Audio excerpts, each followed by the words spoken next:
आज जय रात्रभर अभ्यास करणार होता, कारण कालच तो नवीन रूममध्ये शिफ्ट झाला होता. आधी गावाकडून इथला प्रवास, त्यात नंतर मग रूम शोधण्यात जवळजवळ 15 दिवस वाया गेले होते. रूम मिळाली, ती पण एकदम स्वस्तात. एक बंगला, त्याच्या आउट हाऊसमध्ये, पण बंगल्यात कोणी दिसलं नाही. मालक पण विचित्र वाटला. म्हणे या बंगल्याच्या परिसरात मटण, मासे, दारू वगैरे काही आणायचं नाही. बाहेरून सुद्धा खाऊन पिऊन यायचं नाही. आणि सगळ्यात विचित्र म्हणजे रात्री 2 नंतर लाईट लावायची नाही. जे काय करायचं ते 2च्या आत.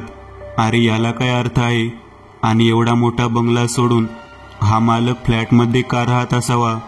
पण आता हो म्हणायला काय जाते? रात्री तो कुठं असणार आहे इथं बघायला. आणि मटण मासे खाल्ल्याशिवाय तर आपल्याला चालत पण नाही. जय मनातल्या मनात म्हणाला. रूमच्या दारावर मोठ्या अक्षरात 3 हा आकडा लिहिला होता. मासिक भाडे फक्त 1000 रुपये. इतकं स्वस्त, ते पण पुण्याच्या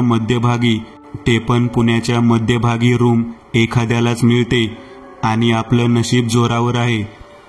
जय स्वतःशीच खुश होऊन म्हणाला. तसा तो आज खानावळी जेवून आला आणि रात्री 10:30ला अभ्यासाला बसला. म्हणता म्हणता 12:30 झाले. आता त्याला थोडी सुस्ती येऊ लागली. मग घरून आणलेल्या इलेक्ट्रिक शेगडीवर चहा ठेवू असा विचार त्याने केला आणि 10 मिनिटात चहा तयार झाला. तो चहाचा कप घेऊन खिडकीत उभा होता. त्या एकाकी पडलेल्या बंगल्याकडे आपल्या आउट हाऊसच्या खिडकीतून बघत जय विचार करत होता. घरमालकाच्या विचित्र अटींची. 2 नंतर लाईट लावायची नाही. मासे, मटण, दारू याला बंदी ठीक आहे, पण 2 नंतर लाईट लावायची नाही म्हणजे अवघडच होतं. तसं करारावर पण लिहून घेतलं होतं. पण मालकाचं एकूण वागणं जरा विचित्रच होतं. रात्री लाईट लावलीस तर पुढं जे होईल त्याची जबाबदारी तुझी. निसर्गाच्या हाकेला ओ कशी देणार अंधारात? जय स्वतःशीच हसला. पण आज पुण्यात एका रूमचं भाडं जिथं 10-12 हजार आहे, तिथे 1000 रुपये महिना म्हणजे खूप स्वस्त. चहा संपवत जयने अभ्यास सुरू केला. पण 1:30 वाजता त्याला अचानक भयंकर झोप यायला लागली आणि त्याचा डोळा कधी लागला ते त्यालाही कळलं नाही. सकाळी त्याला जाग आली. त्याने आंघोळ वगैरे केली आणि तो पुन्हा अभ्यासाला बसला. पण रात्री काही क्षणात आलेल्या झोपेबद्दल जय जरा आश्चर्यचकित झाला, कारण घरी असताना त्याने कित्येक रात्री जागून अभ्यास केलेला होता. तो CAच्या फायनल इयरला होता आणि परीक्षा अवघी 15 दिवसावर होती. त्यामुळेच त्याने शांततेत अभ्यासासाठी ही रूम घेतली होती. तसा तो मूळचा साताऱ्याचा, पण क्लासेससाठी इथं आला होता. तो थोडा पाय मोकळे करावे म्हणून बंगल्याच्या गार्डनमध्ये फिरू लागला. त्यातच त्याची नजर शेजारच्या बंगल्याच्या गार्डनमध्ये काम करणाऱ्या माळी काकांकडे गेली.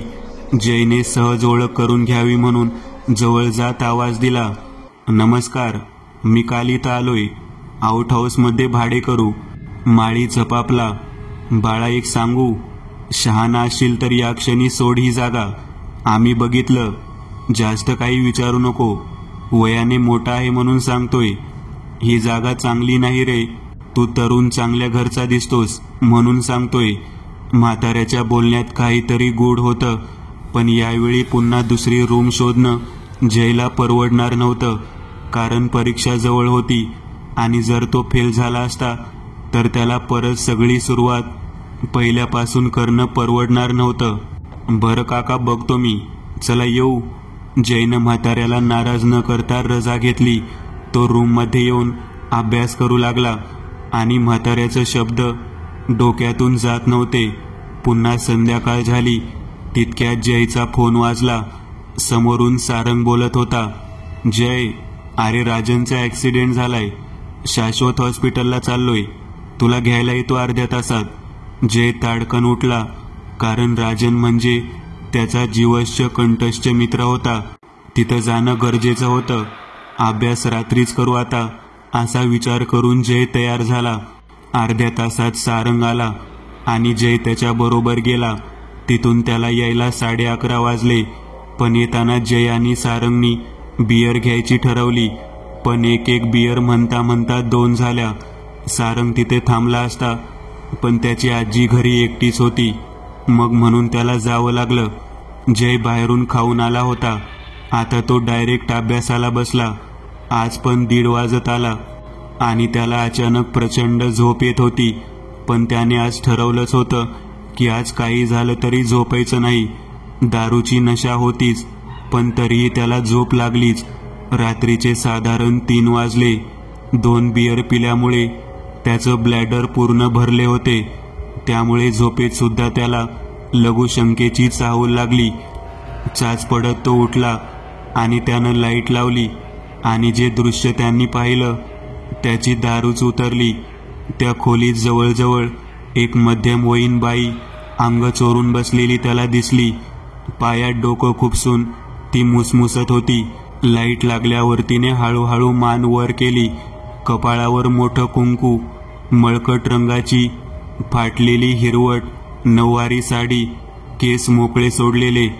तिचा चेहरा पांढरा फट पडलेला होता. तिने जयकडे पाहून डोळे मोठे केले आणि विकृतपणे मोठमोठ्याने हसू लागली. जय जवळजवळ भीतीने किंचाळणार होता, पण त्याची वाचाच बसली होती. तिचं हसणं चालूच होतं. तिने जयच्या मागे नजर टाकली. जणू काही तिथं कोणीतरी होतं. जयने दचकून ती पाहत असलेल्या ठिकाणी पाहिलं आणि त्याच्या डोक्याला मुंग्याच आल्या, कारण तिथं एक म्हातारा आणि एक म्हातारी उभे होते. दोघे अतिशय सडपातळ होते. त्यांच्या अंगावर फक्त हाडच दिसत होती. त्यांचे डोळे म्हणजे नुसतीच भोक होती. ते दोघे जयकडे बघून विचित्रपणे रडू लागले. त्या बाईचं हसणं आणि त्या दोघांचं रडणं चालूच होतं. जयला काय करावं काहीच कळत नव्हतं. त्याच्या हृदयाचे ठोके त्याला पण ऐकू येत होते. तो आता कसा तरी जीव वाचवण्यासाठी दरवाजाकडे पळू लागला, पण त्याचं जणू शरीरच सुन्न पडलं.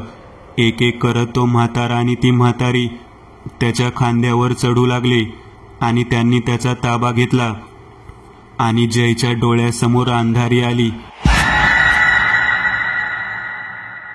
सकाळी जयला जाग आली, पण तो त्याच्या आउट हाऊसमध्ये नव्हता. तो एका मोठ्या खोलीत होता. तो ताडकन उठला. त्याने त्या खोलीच्या खिडकीतून बाहेर पाहिले. त्याला शेजारी असलेल्या बंगल्यातल्या गार्डनमध्ये माळी काका दिसत होते. त्याच्या लक्षात आलं की तो बंगल्याच्या आत आहे. त्याने मोठ्यांदा आवाज दिला, पण त्यांना तो ऐकू गेला नाही. तितक्यात त्याच्या पाठीवर कोणीतरी हात ठेवला. एक थंड स्पर्श जाणवला. त्याने दचकून मागे पाहिले आणि त्याची दातखिळीच बसली. त्याच्या मागे काल रात्रीचे म्हातारी आणि ती बाई उभे होते. रात्रीची लाईट लावून तू आम्हाला जागं केलंस. आम्ही झोपलो होतो कित्येक वर्ष. आता आम्हाला मुक्ती मिळत नाही, तोवर तुला पण आम्ही झोपू देणार नाही, म्हातारा म्हणाला. जयने किंचाळत डोळे मिटून घेतले. डोळे उघडले तर तिथं कोणीच नव्हते. मुक्ती मी कशी देणार यांना? जयने स्वतःलाच प्रश्न केला. बंगला आतून पूर्णपणे खराब होता. जणू काही कित्येक वर्ष कोणीच राहत नसावं इथं. बंगल्यात धुळीचं आणि जाळी जळमटाचं साम्राज्य होतं.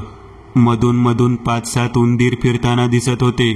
जय हळूहळू बंगल्याच्या त्या खोलीत फिरू लागला.